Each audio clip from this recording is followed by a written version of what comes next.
J'ai une question pour vous deux. Benoît Dutrisac. Je suis là pour aider. Qu'est-ce qu'ils veulent, Mario? Mario Dumont. Une réduction de la tâche puis une augmentation de salaire. Ben, c'est cave. C'est des crapules. C'est cave, dire ça. Ils ont tellement tout. Non, ils ont déjà eu plus. La rencontre Dutrisac-Dumont. Fais un petit effort. Salut, Benoît. Ouais, bonjour Mario. Tu viens d'entendre cette nouvelle. Il semble là, qu'elle va l'annoncer sur les réseaux sociaux, le confirmer dans quelques minutes, mais Marois Risky qui annoncerait qu'elle ne se représente pas. Donc, fini son mandat, là, il reste 2 ans son mandat, fini son mandat, mais ne sera pas candidate libérale à la prochaine élection. Pas une bonne nouvelle pour le parti? Mais ça m'étonne pas. Marois Risky, moi je l'ai reçue, je pense, au début, quand elle était avocate fiscaliste, elle était prof à l'Université de Sherbrooke, puis je l'avais invitée à parler d'une commission parlementaire quelconque à laquelle elle avait participé, puis je me souviens d'être retourné dans le bureau puis dire aux recherchistes, écoutez, on a quelqu'un pour parler de finances, on a quelqu'un pour parler des arnaques, des bandits, des paradis fiscaux, on a quelqu'un de compétent et qui comprend la réalité des gens, mais qui est capable de vulgariser ce qui se passe, là, les décisions, là. Tu sais, les KPMG de ce monde. Marois Risky, elle était la reine. Moi, la première entrevue que j'ai faite avec elle, elle m'avait assez impressionné. Puis depuis ce temps-là, je l'ai vue aller, puis je suis pas sûr qu'elle ait toujours été à l'aise avec le Parti libéral, mais c'était comme d'après moi, c'est comme un choix par défaut, tu sais. Elle est plus quoi qu'on pense, Québec solidaire, mais pas indépendantiste. Alors, Marois Risky aura toujours été une bébête dans le monde politique du Québec. Mais une bébête efficace, pas rien qu'un peu, là, dans l'opposition, capable de faire des propos, bonne dans l'opposition, mais capable de faire des propositions quand même, extrêmement efficace dans les médias, très vive d'esprit. Je veux dire, c'est un gros morceau, là.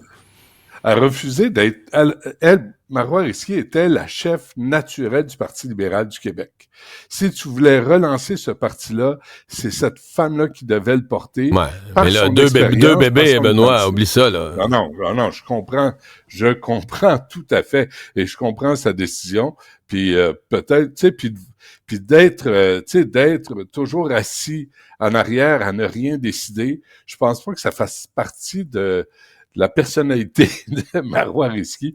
Alors, je suis pas étonné, puis évidemment, on lui souhaite bonne chance. Ça va l'annoncer, il lui reste 2 ans. Puis, est-ce qu'on peut souligner le fait qu'elle finisse son mandat? Qu'elle fasse pas, tu sais, la duchesse qui dise je n'en peux plus, je dois quitter, et que nous, on doit payer un autre 600 000 pour des élections partielles. Alors, encore une fois, je pense que c'est une femme assez responsable. Benoît, manifestation pro-palestinienne qui a mal tourné à Montréal avant hier soir et ça soulève pas mal de questions. En fait, il y a une inquiétude bien réelle pour la date, là, triste date anniversaire du 7 octobre, donc c'est lundi prochain, qu'il y a des manifestations, que ça brasse à Montréal, peut-être ailleurs aussi en Occident. T'es inquiet, toi? Ben, qu'est-ce que tu veux dire qu'il a mal tourné? C'est tout à fait normal. Ben, lancer des cocktails Molotov aux policiers, casser toutes les vitrines de l'université, des commerces. Oui, tout va bien. Mario, c'est les mêmes imbéciles qui ont arraché de la tourbe pour protester à l'Université McGill. Souviens-toi, ils ont arraché de la tourbe, ces crétins-là. Alors, mais quand même, entre arracher de la tourbe puis lancer des cocktails Molotov aux policiers, moi, il y a une gradation. Puis moi, je dois avouer que... Tu sais, comment tu peux te dire pacifiste? Tu te dis, moi, là, il y a la guerre ailleurs dans le monde, je la dénonce. Moi, je suis pacifiste. Mais tu viens sont pas pacifistes. Non, mais ils se disent pacifistes. Ils se disent qu'ils veulent la paix, ils veulent l'arrêt de la guerre. Mais pas du tout. C'est pas ça qu'ils veulent. Ils veulent la disparition, la destruction d'Israël. C'est pas des pacifistes. Ils l'ont jamais été. C'est des incapables, c'est des imbéciles, oui. Les pacifistes, non. Mais Benoît, nos médias qui les adorent, les présentent comme des pacifistes qui veulent la fin de la guerre. C'est des pacifistes qui lancent des cocktails Molotov aux policiers. Donc, eux, ils sont dans une ville où il y a la paix, puis ils sèment le chaos. Mais là, ça annonce... je pense que là, il faut être sur un pied d'alerte. D'abord, comment se fait que le SPVM les a pas mis sous écoute, ces gens-là. Comment se fait qu'ils savent pas c'est quoi leur prochaine manifestation, c'est quoi leur prochaine étape? Là, faut les surveiller. Dans le lot, il y a Montreal for Palestine. D'ailleurs, ils sont tellement baveux qu'ils font tout en anglais. Tout en anglais. Ouais, c'est bien que tu le dises. Tout en anglais. Il y a un gars qui s'appelle Mahmoud Khalil, un activiste, un baveux, qui se promène... On le voit se promener à l'Université Concordia et puis provoquer puis harceler les étudiants juifs avec son kéfier puis avec sa face de champion, pour pas dire autre chose. Comment se fait que ce gars-là n'a pas été arrêté? Pour les propos haineux, elle est où la barre des propos haineux? Là? Est-ce que ça s'applique juste en certaines circonstances qui choquent Amira El-Gawabi ou ça s'applique à tous les citoyens? Puis t'es pas censé avoir des propos haineux envers aucune communauté. Mais eux autres, ils gênent pas. Envers Israël, ils sont prêts à la destruction et à la disparition d'Israël. Alors, c'est pas des pacifistes. Attendez voir, parce que là, on annonce des manifestations le 7 octobre, puis ils se disent étudiants de Concordia et de McGill. Où sont les directions de l'Université McGill et Concordia?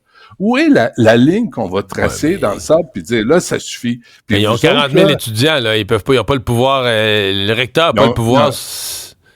Ils ont des services de sécurité. Ils peuvent les expulser quand ils entendent écœurer les autres étudiants. Puis sincèrement, moi, toujours dans l'esprit d'aider, Mario, ces 50-là, là, moi, je leur paierais un vol aller simple, bande de Gaza, puis allez là manifester. Allez là où vous allez être utile. Parce qu'à Montréal, ça servira pas à grand-chose. Je suis désolé de vous annoncer ça. Moi, je veux que vous soyez heureux. Alors, pour vous rendre heureux, je vous envoie aller simple à la bande de Gaza, puis allez régler ça sur place. On vous paye un kéfier avec ça. Comment t'as trouvé les dépenses au CUSUM? C'est drôle, hein? Je vois ça sur la première page du Journal à Montréal, puis je me dis, ouais, puis... Mais 7 000 piastres pour deux prises de courant, mais là, c'est ça, ouais, dans un hôpital. Ça prend des plans d'ingénieurs, où tu passes le fil pour la prise de courant, faut aller changer les plans. Ah, puis il faut que tu consultes tout le monde avant de changer une poignée de porte. Bien sûr. Puis là, c'est SNC-Lavalin, puis c'est comme si tout le monde... Où est passée la décence, Mario? La décence de dire, hey, écoutez, on va pas mettre 5 000 piastres pour deux prises de courant, là. Vous le savez que c'est abusé. Vous le savez que c'est insensé. Même pas 700 piastres. Tu sais, c'est même pas 70 piastres deux prises de courant, Mario.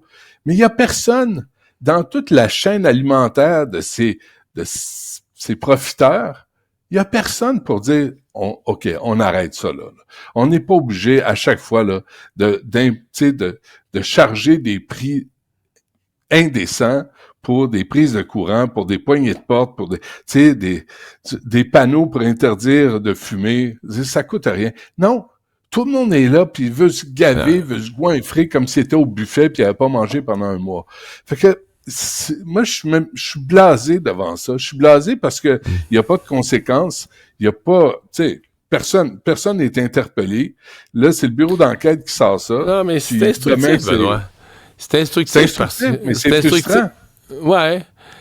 Mais c'est instructif parce que ça explique pourquoi ça peut plus marcher, là. Tu sais, c'est des immenses systèmes publics. Mais ça, c'est PPP, Mario, là. C'est pas juste public. Oui, mais je comprends. C'est pas juste privé. On s'entend que si c'était pas le gouvernement, là, si c'était un hôpital privé qui faisait affaire avec un fournisseur privé, il donnerait pas 7 000 $ changer deux prises de courant. Tu comprends? Il négocierait puis il dirait tu vas être raisonnable. Mais c'est comme quand c'est le gouvernement. D'abord, quand c'est le gouvernement, il n'y a plus rien qui peut se décider. Comme tu l'as dit, il faut que tu consultes 8 personnes pour changer une prise de courant. Puis là, il faut que tu les plans d'ingénieurs, puis nomme-les.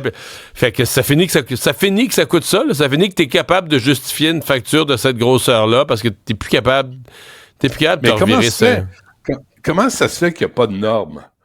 Tu sais, le gouvernement là, aime ça, faire une liste, puis des formulaires, puis des normes. Comment ça se fait qu'il n'y a pas de normes pour des prises de courant? Comment ça se fait qu'on n'est pas capable de dire une prise de courant, là, ça va être 30 $. Puis ça va prendre 15 minutes, le gars, il charge 100 $ de l'heure, faites le calcul. Comment ça se fait qu'il n'y a jamais personne de redevable de rien au Québec, là? Puis, tu sais, Là, tu nommes la Top Gun, puis ça va changer les choses. Ça change rien. Il n'y a rien qui change. On fait juste payer tout le temps. Benoît, bonne journée. Ça a l'air. Malgré tout, bonne journée. Malgré tout. Salut.